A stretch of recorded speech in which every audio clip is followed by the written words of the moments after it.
दुर्गा नदी के किनारे बसा एक गांव फूलपुर। गांव में कुछ 100-150 लोग रहते थे। अंजलि, जो कि पास ही के जिले में रहती थी और 12वीं पास कर चुकी थी, उसके पिताजी ने बेटी को जल्दी विदा करने के लिए उसकी शादी फूलपुर गांव के मुकेश से करवा दी थी। मुकेश कभी स्कूल नहीं गया था और इस कारण वो पढ़ा लिखा नहीं था और बाकी गांव वालों की हालत भी मुकेश जैसी ही थी। मुकेश के घर में उसके माता पिता। सासू माँ, मैं बाहर मंदिर तक जा रही हूँ, आधे घंटे में आ जाऊंगी। अरे अभी कहीं जाने की जरूरत नहीं है, चुपचाप जाके रसोई में रात के खाने की तैयारी करो। और ये घूंघट क्यों हटा लिया है तुमने? क्या पता नहीं कि इस गांव में और रहती। रात में अंजलि छत पर जाकर अपनी मम्मी से बात कर रही होती है। तभी गांव की 3-4 औरतें उसे देख लेती है और दरवाजे पर आकर उसकी सास से शिकायत करने लगती है। और क्या हुआ? अरे छत पे तो देखो, आपकी बहू मटक मटक के किसी से फोन पर बात कर रही है। दिन भर फोन पे लगी रहती है। अरे कल तो मंदिर के पास वो क्या कहते हैं, सेल्फी ले रही थी।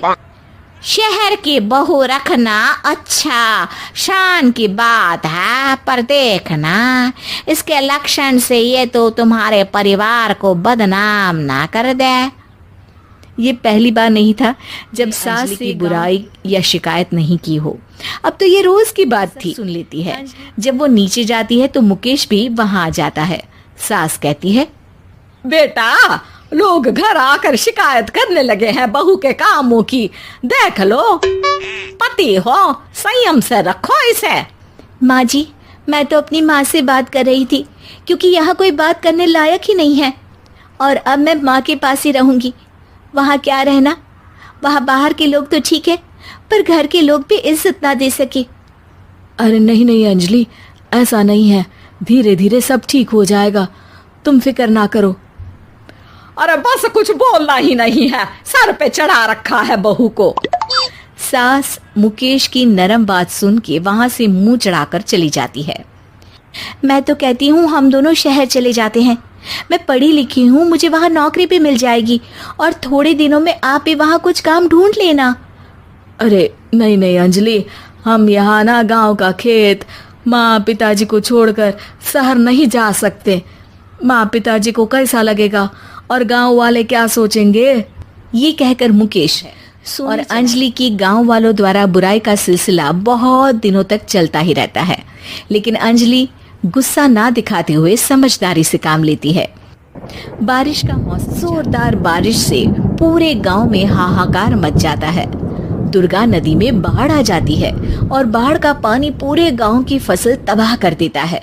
फसल की ये हालत हो जाते हैं और बात तो यहाँ तक पहुँच जाती है कि कुछ लोग तो अंजलि को इस सब का दोषी ठहरा देते हैं।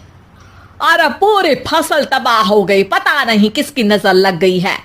अरे जब से चौधरी परिवार में ये शहर की बहू आई है ना, तब से ही गांव की शांति चली गई है।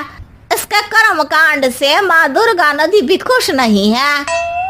ये सब सुनकर बेचारी अंजलि रोते हुए अपने घर चली जाती है। कुछ दिन बाद सभी गांव वाले अपनी फसल का मुआवजा लेकर आते हैं। मुकेश भी 1500 लेकर आता है। अंजलि को जब पासबुक दिखाता है तो अंजलि हैरान हो जाती है। अरे, ये पासबुक में तो उन्होंने 4000 की एंट्री करी है और आपको सिर्फ 1500 दिए। सच में? अरे वो सरकारी अफसर आपको बेवकूफ बना रहे हैं।